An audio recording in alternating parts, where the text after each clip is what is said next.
Hello and welcome to episode 2 of the Paranormal Paradigm Podcast.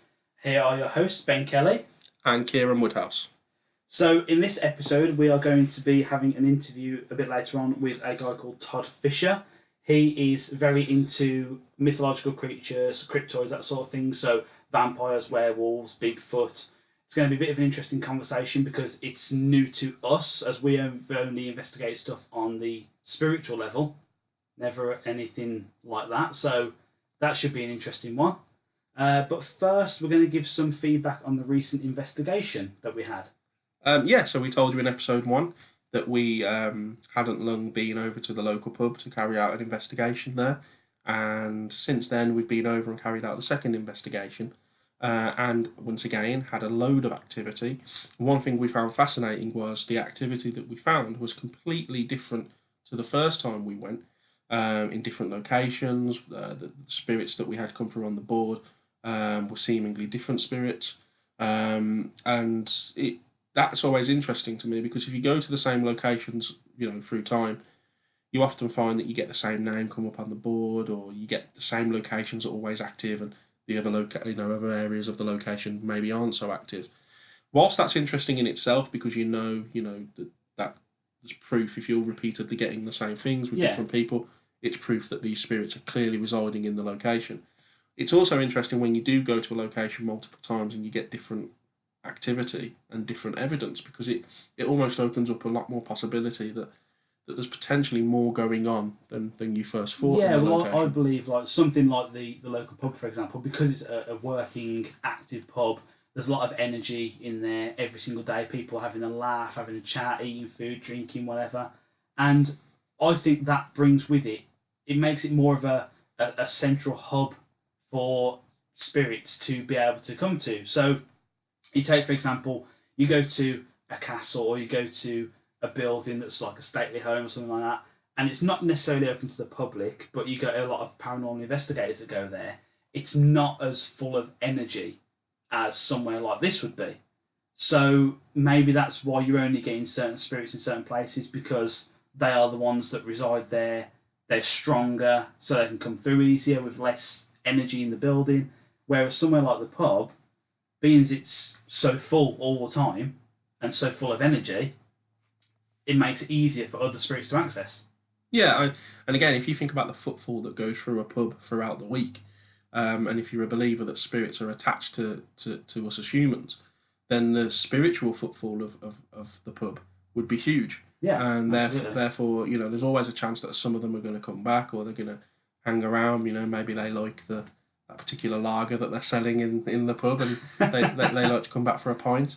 It's definitely an interesting location. We will be going there again, and I know Ben's also been in contact about another location. Yeah, there's another business that's not too far from that pub.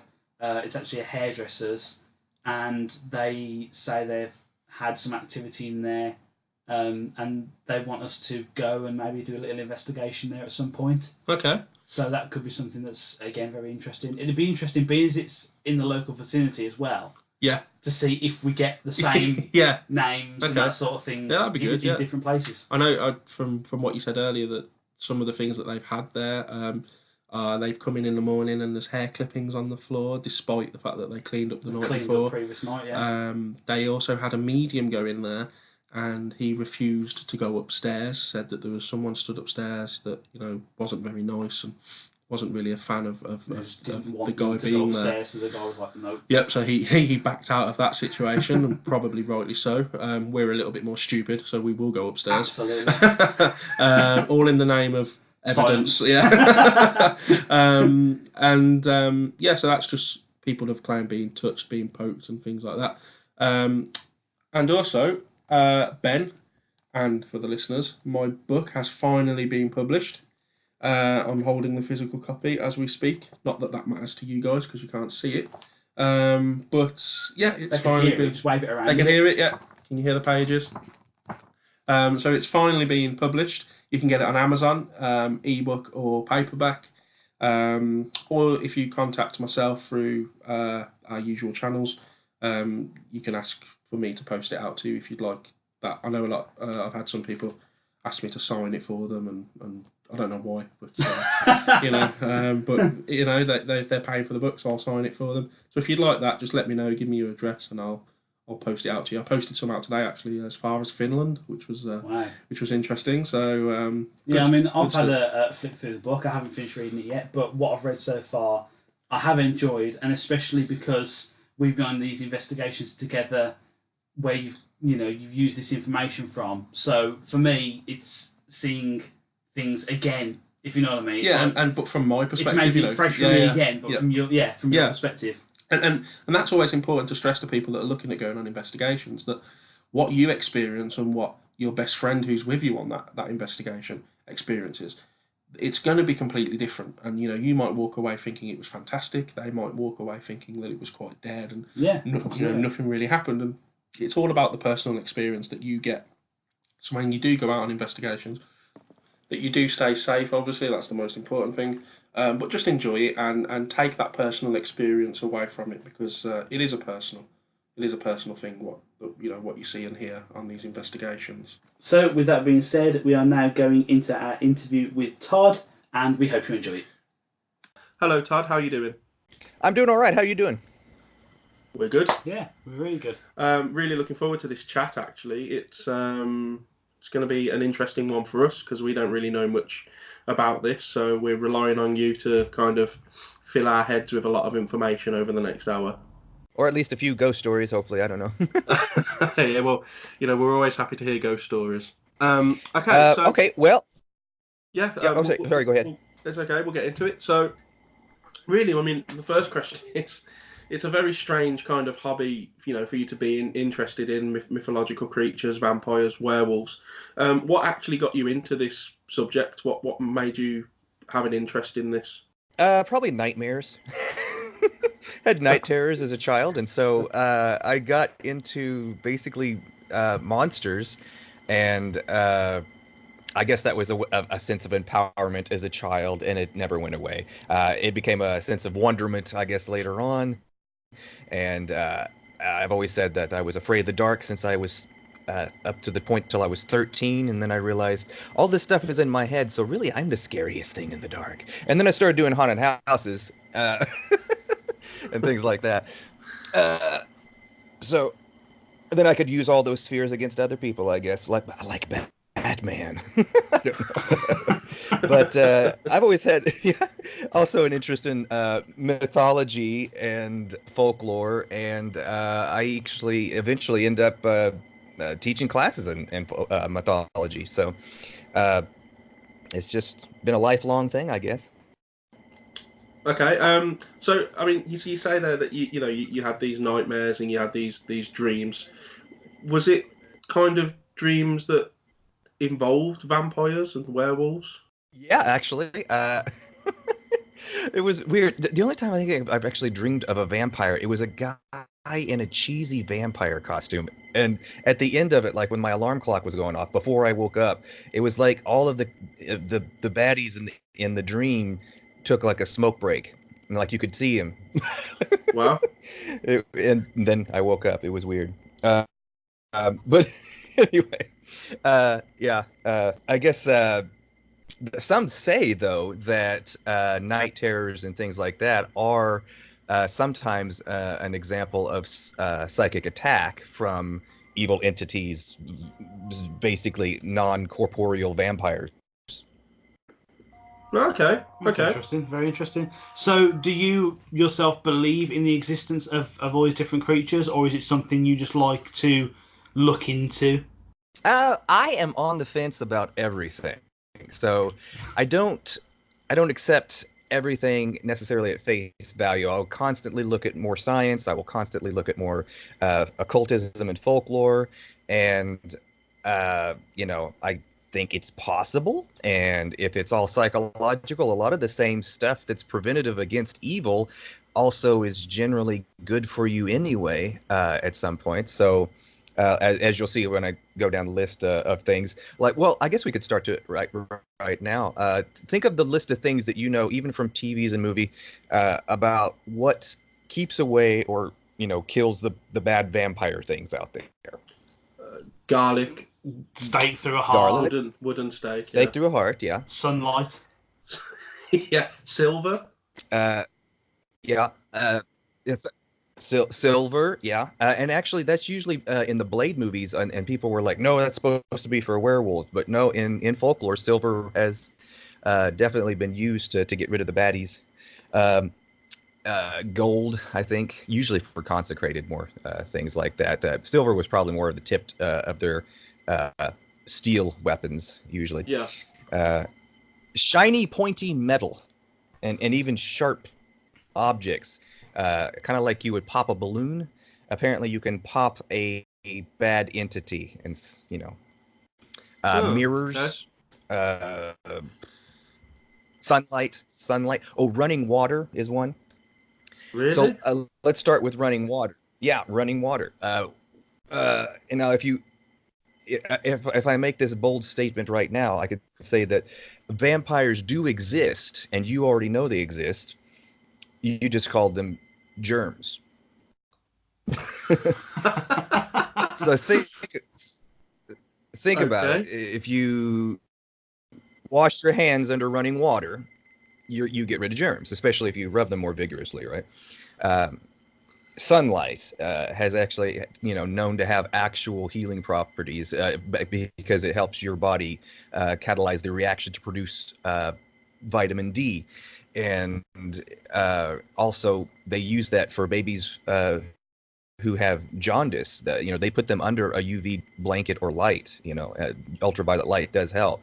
I mean, in ancient Egypt, the sun gods were also gods of healing as well as gods of destruction, because the noonday sun in Egypt is pretty harsh. So is that the same with? So yeah, sunlight is healing.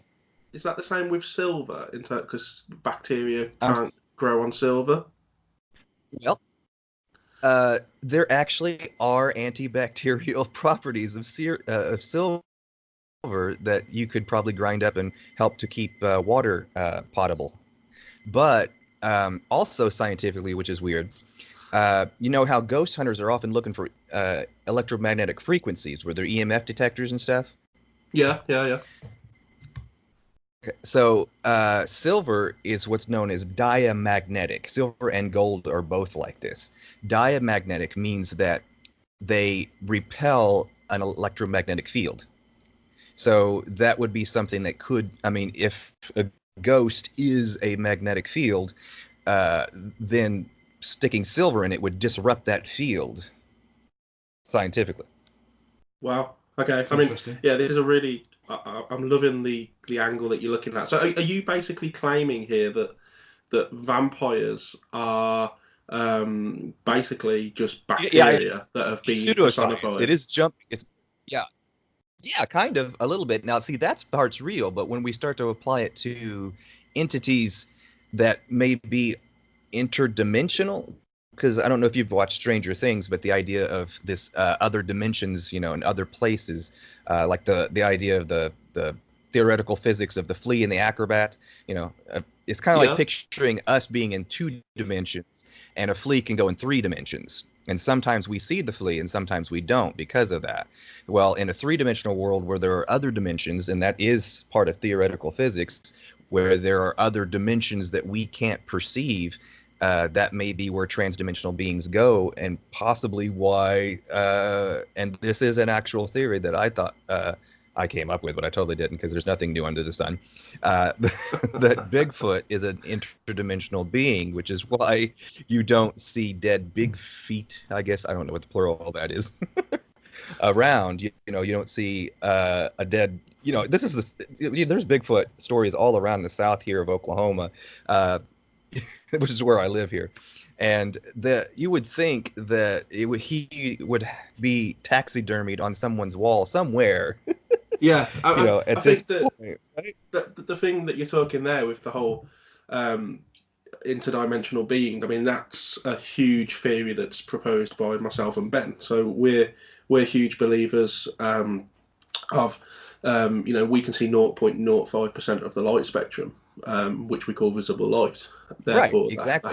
There has to be things that are existing in the remaining 99.95% that we can't see. So, ultraviolet frequencies, infrared frequencies, things like that. So it's very, very possible that these creatures are existing. People say that they saw a Bigfoot and then he just vanished.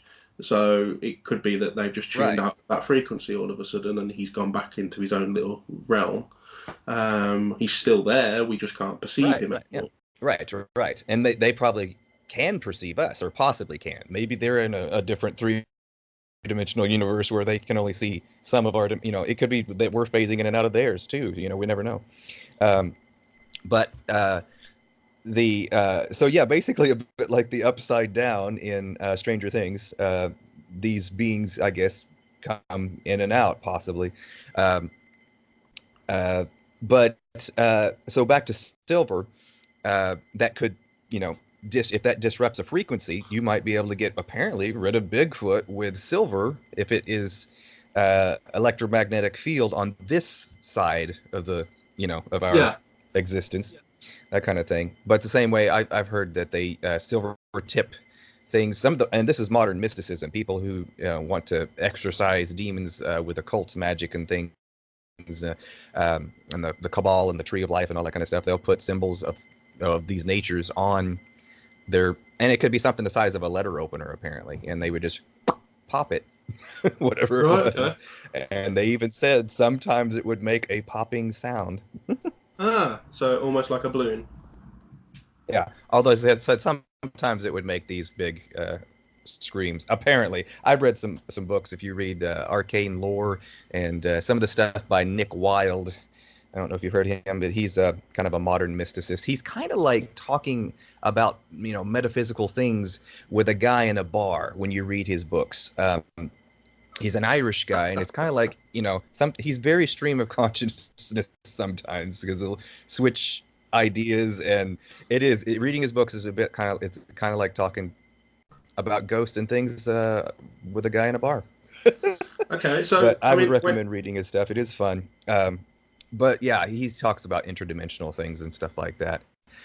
So back to the list, salt, right? Yep, salt. Yeah. So like salt, it's obviously microbial, and it has acted, on an occult level as a barrier. It's even used in pop culture, salts, rock salt, and supernatural. And I don't know if you guys saw.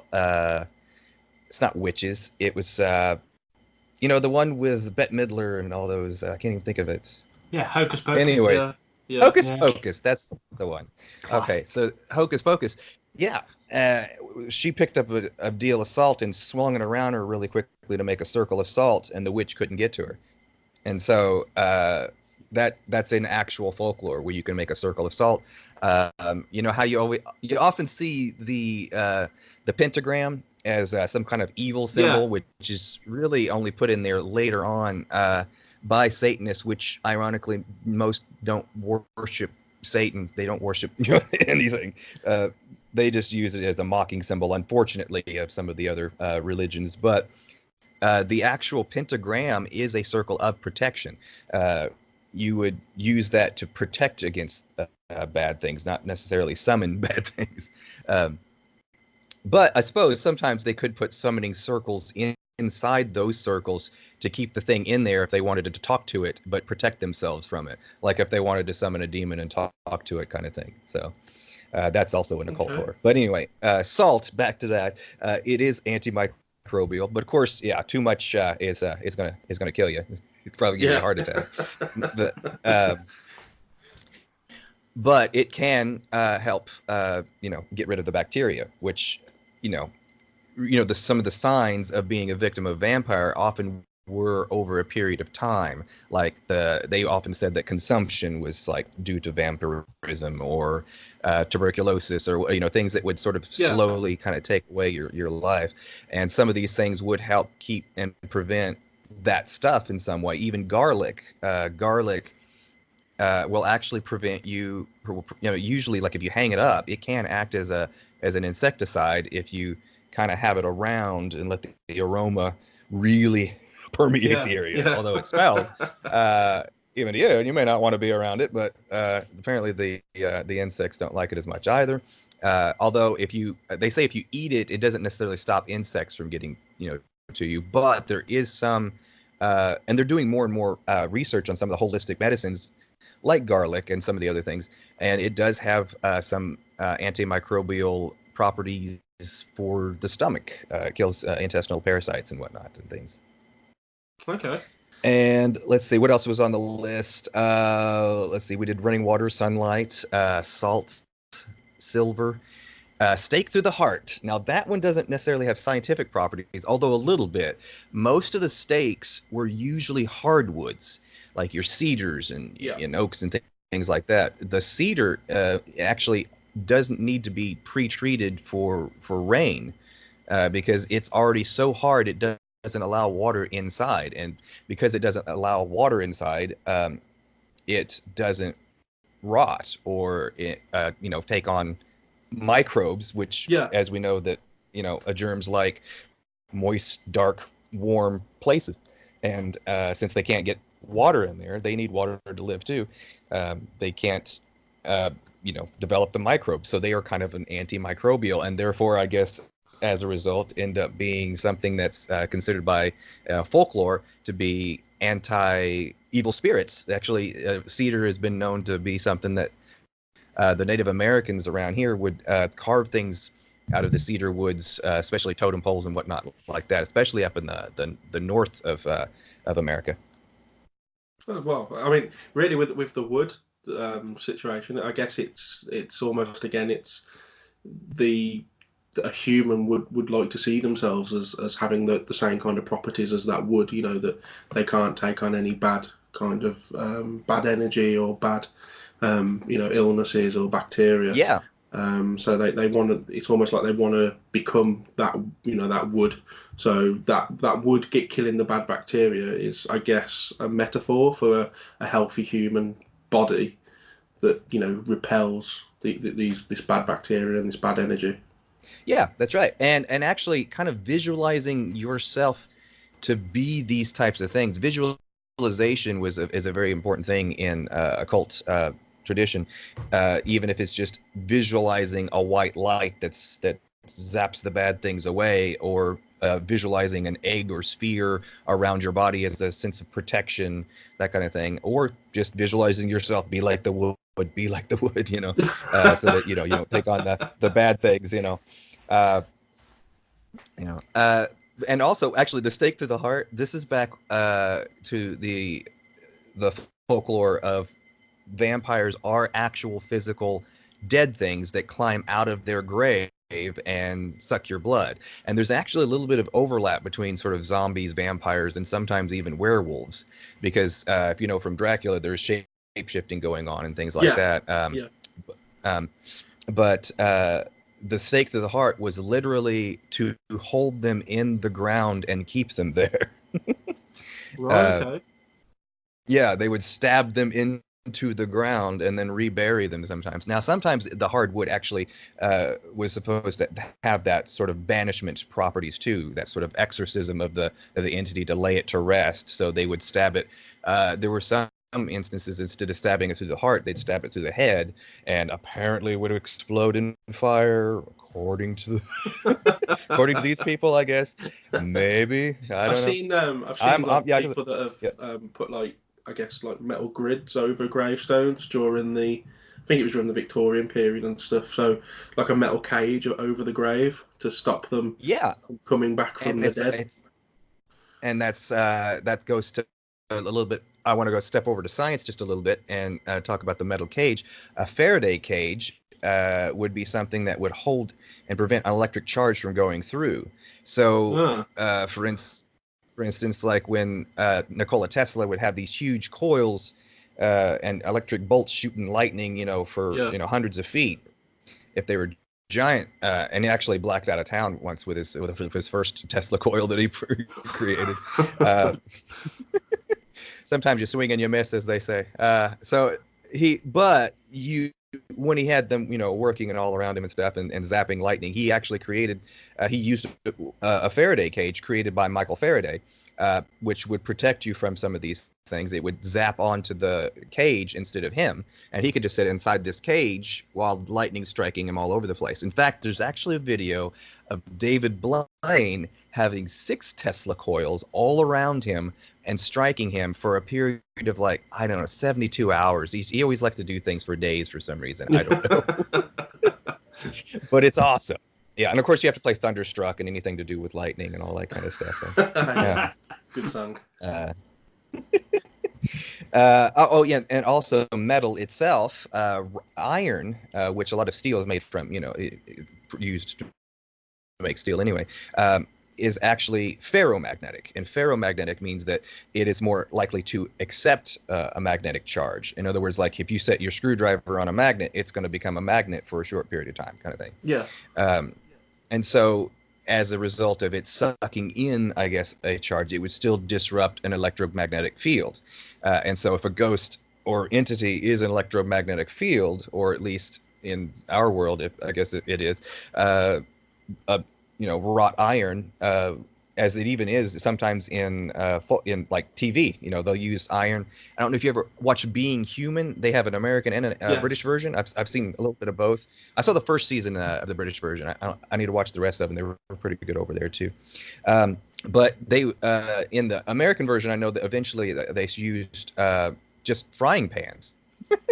You could get rid of a ghost with just swinging a frying pan through them because it was wrought iron. So they kind of follow the same theory here, that the producers of that show obviously have done the same research as yourself, and they... Yeah, probably, or at least the folklore side of it. I don't know if they've gone so far as to try to... Now, see, the science that I'm using, and I'm making these logical leaps to say that, well, if ghosts exist, then this would scientific, and if they are electromagnetic fields. But see, that's the thing about electromagnetic fields. They say, well, if you go through a house, turn off the electricity, because any electric line can create a magnetic field. So you would have to shut the, even if you shut off everything, electromagnetic fields can be, can happen in the middle of a swamp because of the moisture in the air picking up different minerals that happen to have a little bit of a charge in them. So it's kind of hard to, even the Earth itself, it has a magnetic field. It's a geomagnetic field, so it can be a bit rough. So like, a ghost hunter might say, hey, I've got a ghost here, but that's all you have is a magnetic field.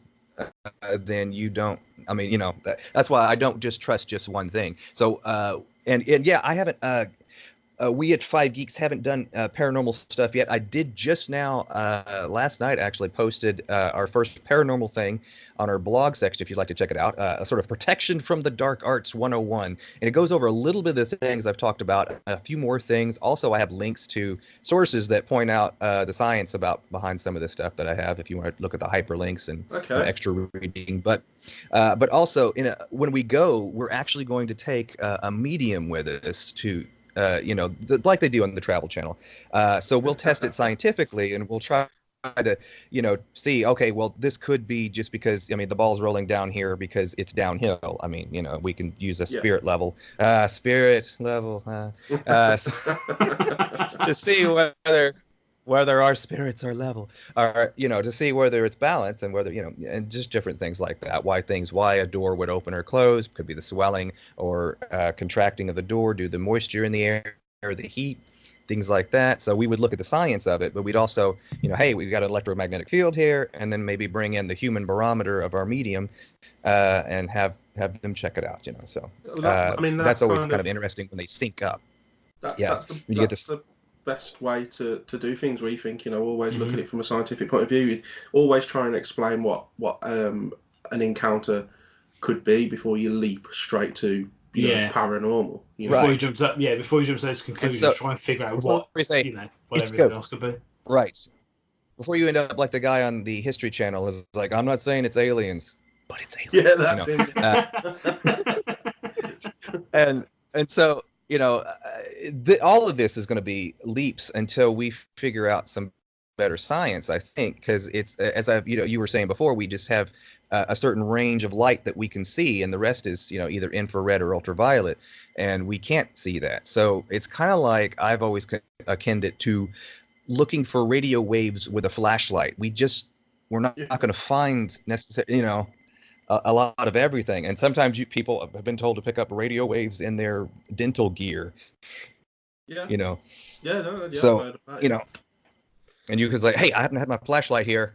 So there's a lot of sometimes biased confirmation. So we have to watch out for that. And so when I do the ghost hunts that we're going to start, we are going to probably try to do the Lowry Hotel. Hopefully, I don't want to speak too soon, but that's one we're looking at the location at Poto, Oklahoma, in LaFleur County. But apparently some benevolent spirits in there, some better. I haven't heard of any bad spirits in there yet. So, but we'll see. That's probably a good place to start instead of going straight into the sanatoriums, But a lot of it is going to be like, well, we have an electromagnetic field, we have a medium. All of that is subjective. We'd have to make these leaps. So it would be a little pseudoscience because it's hard. And that's the problem. See, with science, you develop a hypothesis, and the hypothesis has to be testable. And for you to be able to test whether there are ghosts there, the ghost would have to also want to take part in your test. Yeah. So, yeah. If absolutely. they don't, then you're going to go over there. It's like, hey, there's a ghost here. Everybody come here and check this out. And then the ghost is like, F off. I'm going to walk over here somewhere. Not your slave just because I'm dead. Or just like to mess with you as a practical joke, because I probably would if I were dead. I don't know, to be honest. So, yeah, it's hard to find something testable of the spirit world until we find some better way to perceive it. Which is weird. Right now we're just now getting technology apparently to be able to record and see people's dreams, if I had read correctly in an article recently, which is just kind of, that's a new level. But if we could somehow get new technology that can, read these things that we can't see. We do have infrared, we do have electromagnetic field detectors and things like that, but we're still having to make these leaps to see whether it's a ghost or whether it's, these kinds of things. Because even ghosts, even people that have passed on, apparently don't have to show up as people anymore. They can show up as anything they want. Like they can show up as a head on a chair. I think the problem is, and I talk about this quite a lot, that the paranormal investigative world has they've just hit a kind of dead end, and they're still using the same pieces of equipment that they've been using for a decade, and some people that are using it don't even know why they're using it. It's just because they see someone on TV using it, so they think they have to kind of take that piece of equipment with them. And at the end of the day, we need to start moving forward as a field, as a research field, if we're ever going to obtain solid information or solid evidence as to what it is that we're dealing with. I really think we need to move away from some of the instruments that we're using on investigations and start trying to find, as you say, more scientific ways of doing these things. Yeah, and unfortunately, the scientists that would study some of this stuff have since abandoned ghosts and research into the paranormal because they've hit so many dead ends. Which would really be interesting if Tesla were alive today, because he was a bit of a spiritualist, and he dealt with a lot of electromagnetic fields. Yeah. So if we need another Tesla to do some cool stuff today. Okay. All right. I think you've kind of touched on vampires, and then you've kind of gone across into ghosts, and I know the mythological side of things is quite a big thing for you. So where would you say that, is there a line between mythological and cryptozoological? So if we're talking about vampires, we've also spoken about Bigfoot. Now I know that Bigfoot is classed as a cryptoid, but is a vampire classed as a cryptoid, or what's the difference between these creatures? I don't think they would class that as a cryptid because it doesn't sound like it could be a real creature that exists. I think they classify Bigfoot as a creature because, well, there could be an ape that happens to stand up more upright than other apes, just like apparently the panda was. and I can't remember what the name of it. There was some kind of four-legged animal also that was a cryptid until they found one, and they were like, oh, well, this is a real thing. But as far as like, you know, werewolves and vampires, they are outside the realm of what could exist scientifically with what we know, at least. Right. We don't have, we don't have things coming back from the dead ever. If once someone's brain dead, they never come back from that. Okay, so I mean, where you're saying there that, you know, Bigfoot is more of a cryptid because it's something that could fit within the realms of the possibility.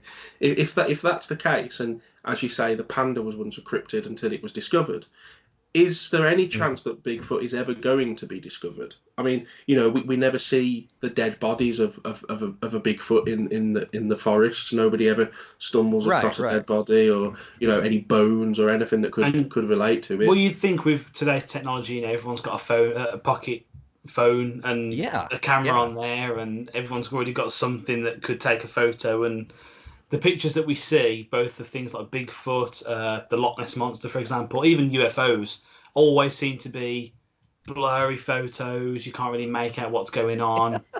It's a difficult one to really decipher. It is, because I mean, in this day and age, I don't think we would have, surely there's no Bigfoot, you'd think, because they have, especially, I mean, even your, just your hunters out there have game cams, which apparently are sometimes used as footage. Hey, I caught Bigfoot on my deer cam. And they put this on the internet and say that this, but so many of them turn out to be hoaxes. Somebody dressed up in a costume and walked funny. That's. I think that's the problem with these days, is that although we might one day be looking at a photo that is actually real evidence of a Bigfoot or a UFO, or maybe even a vampire, but it's so easy to fake things nowadays that are we ever gonna 100% know that we're looking at a bona fide solid piece of evidence that shows a Bigfoot exists? I think the only way we could really do that is you'd have to have somebody who, knows video manipulation and says, okay, this wasn't manipulated, because there was a show, I think it was on the Sci-Fi Channel. It was one of those that they would go out and debunk things. Like they would see this video of a spirit roaming around. That. Yeah, I can't remember what it was called, but yeah, I remember that. I can't. And then they would recreate the video themselves and say this was done actually very cheaply. You could do this, with a camcorder and a flashlight or something, and just trick photography, just stop edit, kind of thing like that. But there are lows. You can tell that they say it's real, and that it was like that it was faked, but really good, really well. It looks cool, some of these videos you see on YouTube. But some are still really hailed as like this is real evidence. But nothing so far in the scientific community has held up to scrutiny when it comes up to that so far. And that's what's like this, is we want these things to be real, and we wonder, is this stuff just psychological? Because if you go back to that, one of the things actually that can prevent evil spirits or can send them away is laughter. And isn't that always the best medicine? There actually, it can help relieve stress and help your immune system, and therefore it can kind of help heal a little bit. But it's also said to keep laughter away. There was a show called I can't think of the name of it again, but there was a Rabazoo, which is a doorway demon, and they would get in through doorways and things. Right. But it was outside, and they would, for some reason the group just started showing up one by one, happenstance. It's like, this is not a coincidence, and that was one of those things that said, there are no coincidences, so look out for syncrasies, things that sync up, in the world, because if something is syncing up, synchronicity, that's right. Look for those things, because that means, that's a message, or that something's happening. There's not a coincidence. Absolutely. So anyway, they started, they knew this demon was at the door, so they just kind of sat and wait, for it to go away, or something, that they could, we're like, we don't have the power really to banish it yet, so we're just gonna have to sit here and wait. And they started, just kind of telling old stories or whatever, and they started laughing, and they were like, oh, maybe we shouldn't be doing this in a situation like this. And the guy's like, no, this is exactly what we should be doing in a situation like this. We need to be laughing because that's exactly what keeps those away. But at the same time, scientifically, it does help relieve stress. It is good for the psychology. So, you've heard about people facing their demons. Well, we know that's metaphorical. What if that's really all it is? Or here's on another note, what if the psychology of all that, what if everything exists in a sort of thought reality, a thought dimension first, before it becomes physical? There are things called tulpas, which have been in lots of things like Supernatural. I think Constantine dealt with one once. I'm not sure. That can actually manifest through a created thought form. I think it's an ancient Hindu thing. It's somewhere over there, where they would create a being or entity and give it a lot of psychic attention and magical ritual, and it would eventually develop its own mindset and actually become an entity of its own. There was actually one book I was reading that this person had a sort of snaky-like thought form that would sort of coil around their shoulders and stuff. And when they were walking through a parking lot, they said, and they heard some footsteps behind them that sounded kind of, nefarious. They said, "Sick 'em," and the footsteps quickly went the other direction or something like that. Whether or not this thing, can actually, and that was actually a thing. One of the thought forms was actually seen apparently by other people who were never told what the thought form looked like. And so, okay. So what if you can create these things, or what if some of these things have existed since before time, and just, the thought helps giving, the thought helped give them power, or even then maybe on a grander scale, what if the entire universe was originally created from a thought? Well, I mean, that's a huge kind of theory of ours that we're kind of, the world is, holographic, it's illusory, and everything only exists because we're perceiving it to exist in our mind. So therefore, without our mind, so without me, without my mind, the universe ceases to exist.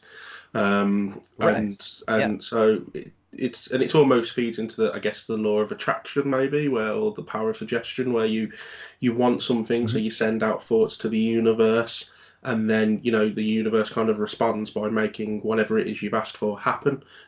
So I mean, I think the thing is, if you think too many bad things, you've mentioned. If you think too many bad things, that bad things can happen and be drawn. Sorry, we keep doing it because of the lag. We'll get through it. But the bad things, if you think about bad things come to you is like the thing. But if you think about good things come to you. That kind of thing. Sorry, go ahead. Sorry.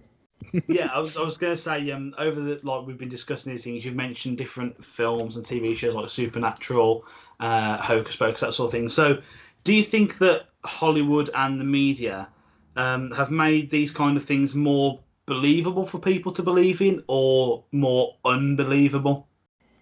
That's a good question. They certainly keep the thought of it alive, that's for sure.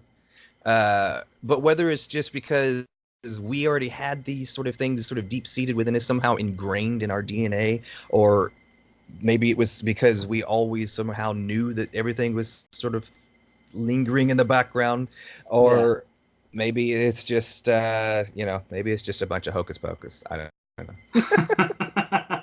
maybe. So I was intrigued as well. Has there ever been, or do you know if there's ever been, any photographic evidence of vampires? Because we was on about like Bigfoot and UFOs and that sort of thing, and it just made me got me wondering about that. Anything paranormal, and that I don't really include cryptids on the list of paranormal because they could exist within our biological realm, but anything paranormal does not have any solid scientific proof as of yet. Okay, so there's although there claims to have been pictures of ghosts and think UFOs and things like that. But so so there's actually no. Surely there's got to be pictures of, where people are claiming, here's a vampire at my window or something. Has that ever happened? Oh yeah, loads of people have claimed those things. Yeah. That there's been plenty of there's loads of people saying that there's pictures. I mean, you can go on YouTube and find plenty of pictures of vampires.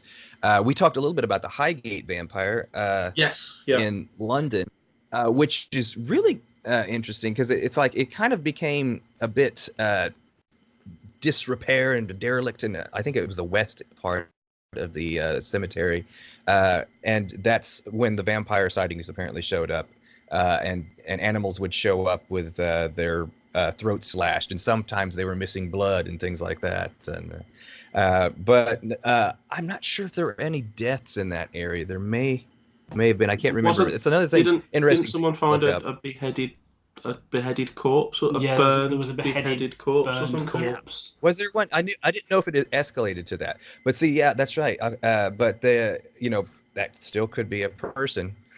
Yeah, there are certainly and when people we that would do when we talk about ruling out what possibilities it is before we jump to paranormal, it's very it's more than probable that it was a human that was doing that.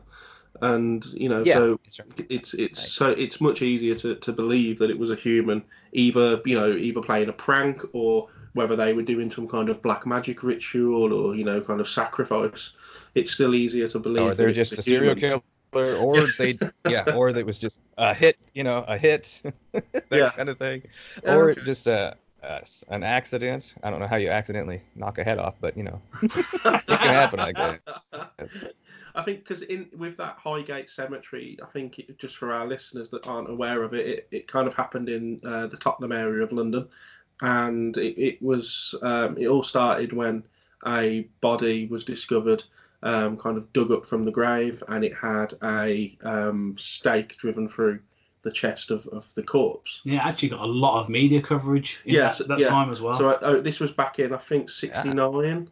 And at the time it got a lot of media coverage over here in the UK, and then what kind of followed that was this war between there were two guys. There was a guy called Sean Manchester, and I can't remember the name of the other guy, who basically began arguing with each other publicly over what it was that was doing this. And I know the one guy was claiming that he'd seen several times a vampire wandering the grounds of the cemetery, and that he was a massive believer that it was a vampire. He even claimed to have got a photo of it. So it was quite a highly publicised event over here in the UK. Yeah, just quickly, it was David Farrant who was the other guy. Okay. And actually, when we looked into this briefly, it made a comeback 3 years ago. So there was a news article in 2016 claiming that the vampire had returned. So wow. I don't know if someone's digging up the past there. Or... Spirit is certainly alive with it. Yeah. Whether it's an actual vampire or whether it's just the media has gone back into fancy full things again, like superheroes and magic, or there's really vampires out there. I think with when we talk about Ben's question with Hollywood and the media, I think it's kind of like a vicious circle, because when people begin to watch programs such as, I'm a massive fan of anything vampire-wise on TV, so True Blood and programs like that. Yeah. When people begin to watch these programs, I'm sure that there's a huge spike around the world of people claiming to have seen these kind of creatures. So it's almost like the programs and the films are putting these creatures into our heads.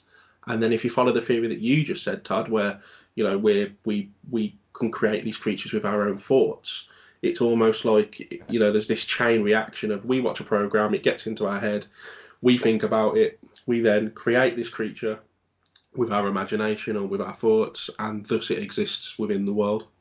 That's true. That's very possible. Or it's all psychological. Or we create a visual picture for something that is evil to be able to jump into and then take over and terrorize us with.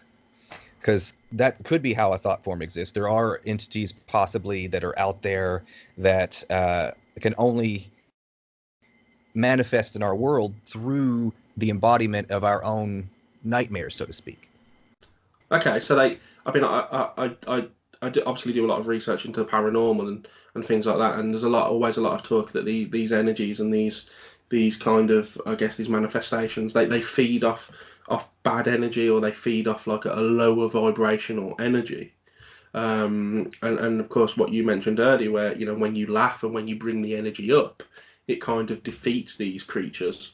Because all of a sudden there's no food for them, so to speak. You know, they can't be feeding off you, because what you've done is you've raised your consciousness, you've raised your vibrational frequency, and therefore either they can't feed off you anymore, so they disappear, they go back to their own realm, or they were a kind of manifestation of your own creation, and therefore just by raising your own frequency, you've kind of eradicated them from your universe, from your reality.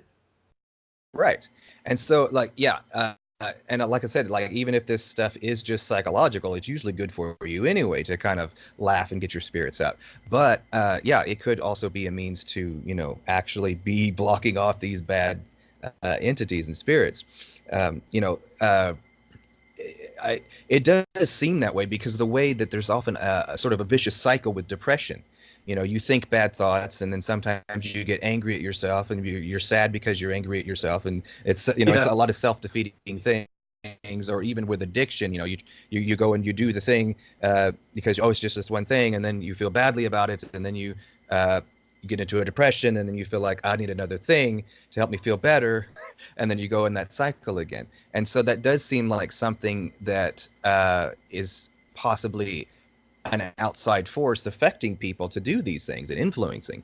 Even like Stephen King, when he writes, has often said the things he creates often surprise him.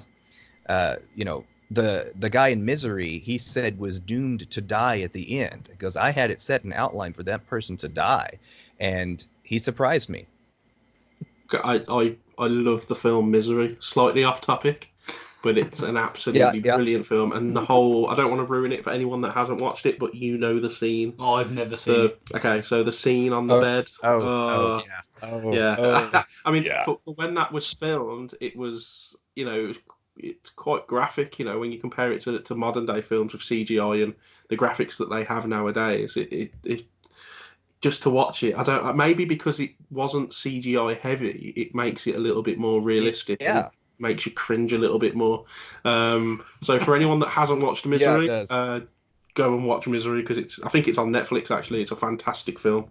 Okay, so we've probably got about 10 minutes or so left. I just wanted to the one question I had was, if you look through ancient cultures and ancient, you know, kind of religions, I guess, and civilizations, that there's always been talk of vampires or some kind of creature that is going to, you know, drain you of energy or drain you of blood, or, you know, blood or energy, or and even brains. That's it, yeah. And you know, even down to Bigfoot, you know, there's cultures all around the world that have all cited that they've seen or you've got experienced. Things like Bigfoot, Yeti, you know, all Yeti, that's right, all over there. What I find interesting about that is that, you know, back in, you know, hundreds of years ago, they didn't have WhatsApp or Facebook or anything, or Skype, so they couldn't just call each other and spread a rumor that this creature existed. Right. You know, they couldn't communicate with each other.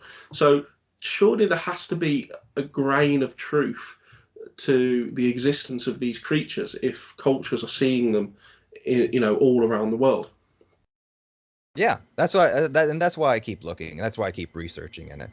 Even if it's not, I'm also, I try to be a writer. I usually end up creating worlds and then just not writing the story that goes with it. But you know, even with, you know, with all the research, I at least have a fountain of information to create new fiction with, create new bad things and different things that go with them. And yeah, just like Stephen King, when I create fictional characters, even in some comic books that I've written that I need an artist for. So if you know anybody, send them away. But I'm a teacher, so I'm poor, so I can only afford to give them royalties. But anyway, they surprise me. The characters, because I would think they seem to want to go this direction. They seem to do these things. I would have a plan for them, and they would do their own thing. It was almost like they sometimes would take on the lives of their own. Okay, right. So obviously, if there are any artists out there, if they'd like to get in touch with us, we can forward you on to Todd. Because what are the comics about? Have you got a topic or a subject? Well, they're heavy R-rated. I actually have one. Actually, an artist just picked that one up. It was going to be a series of shorts of a vampire and a witch traveling cross country on a murdering spree as they fall in love with each other. So it's, a better story than Twilight, hopefully. We'll see that on HBO. And the other one is Redemption. Yeah, maybe. I would only hope. Yeah, and the other one is Redemption, which is basically, I don't know if you've seen Buffy and Angel series, kind of like Angel, but with guns and a heavy R rating. Okay, well, sounds good. I was going to say it sounds pretty good. So yeah, artists, please get in touch so we can make these things happen and bring them into reality. So yeah, and if have you got anything else you want to kind of mention or bring into the conversation? While we're here, you might as well plug. You said you got a blog. You've got the FiveGeeks. Yeah, FiveGeeks.Blog. You can also check me out. Check out our Facebook page, and we have a discussion group. And even though that we generally cover, things and happenings in the, in southeastern Oklahoma and western Arkansas, we have people from all over just talking about anything that happened, like some of the movies in the Marvel universe and the Tier 4. I'm excited about all that stuff. Anything geek related, come on, talk about it with us. And paranormal. We do want to start doing ghost hunts and things like that because they're always fun and it's never going to leave our imagination. And even if we don't find anything, we'll probably at least find some stories that we can add to some fiction later on.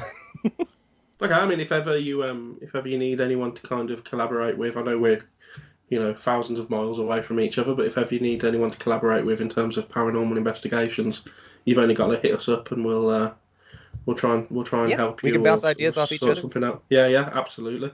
Right. So, is there anything else that you'd like to bring to the forefront? I do have also a Facebook page, Todd A Fischer, but. Yeah, that's all the plugging. I know I do a lot of things and I'm plugging stuff, but if you are under this sort of attack, even if it's psychological, getting your spirits up and taking care of yourself psychologically, a lot of those things are still ways that would actually also prevent, evil spirits. So cleaning your house, for instance, which is good for the mind, absolutely. Yeah. But just the fact that those bristles help disrupt, a witch's broom, that would actually be used to sweep out a house, would also disrupt evil spirits and send them out the door. So a lot of things that you should just do anyway. Take these steps. Whether it's white light visualizations and meditation has been proven to help reduce stress and elevate mood levels, and we do have seemingly an epidemic with mental health these days. So whether those are evil spirits or whether it's all in your head, some of these ideas might be a good idea to take heart with and use anyway. Okay, well that's even that's a perfect place to leave this as well. Yeah, I think that's some fantastic advice. Even if we weren't talking about anything paranormal, that's just sound advice for anybody to listen to. So listen, Todd, it's been an absolutely fantastic pleasure to talk to you. I know we've been bouncing messages backwards and forwards. Yeah, it's a pleasure to be on here. Thank you very much for having me. Yeah. So thank you very much, and we'll keep in touch and let us know anything paranormal that you do. Yep. And I'll be sure to check out your blogs or your podcasts, and maybe you guys could check out our also, I know I'm plugging more things. Our YouTube channel, where we're going to probably have a list of ghost hunts on our playlists there, among other playlists that we do on there. So, and we'll get back with each other and maybe bounce some ideas off each other. Brilliant. Well, thank you very much then, Tad. We'll leave it there. Speak soon then. All right. Have a good one. Thanks very much, guys. Thanks so much. We'll see you all later. Bye. All right. Bye-bye. So that was our interview with Todd Fischer. I first just want to apologise about the little bit of lag that we had.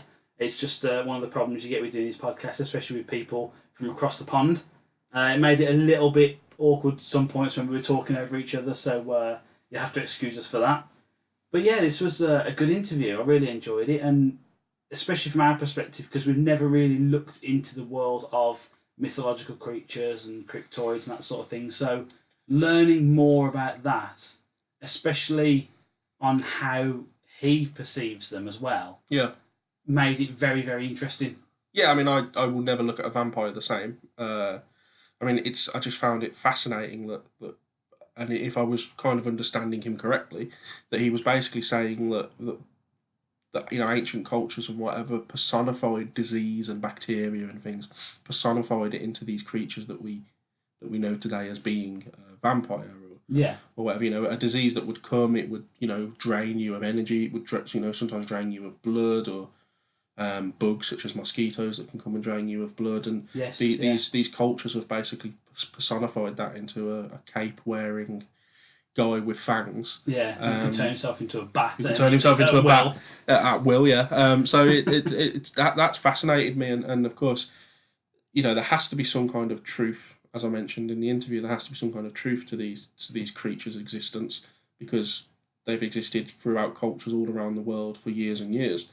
So it's possible that the grain of truth that is the existence of a vampire is actually just bacteria and disease and that sort of thing. I mean, the one he brought up was tuberculosis, which is known to, slow people down and eat away at you, basically. Yeah, which is, of course, what vampires are shown to do in films and through the media.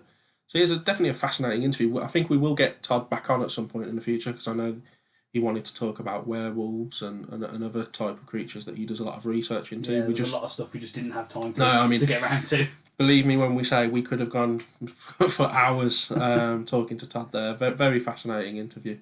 So as always, if you've got any feedback on the interview, please contact us at our email address, paranormalparadigmpodcast@gmail.com. You can also contact us on Facebook, facebook.com/The Paranormal Paradigm, and just give us any feedback or suggestions or anything. I mean, this interview, whether you listen to it through something like Podbean or on YouTube, just drop us a comment below if there's anything you want us to specifically focus on. We can always look into those sort of things. If you've got any feedback, as Kieran's already said, any feedback is welcomed. And let us know. Yeah, subscribe, share with your friends, let people know that there's a great podcast on the scene, and us. And this one, So once again, thank you for joining us, and we look forward to speaking to you again soon. Yeah, thanks for listening, and goodbye.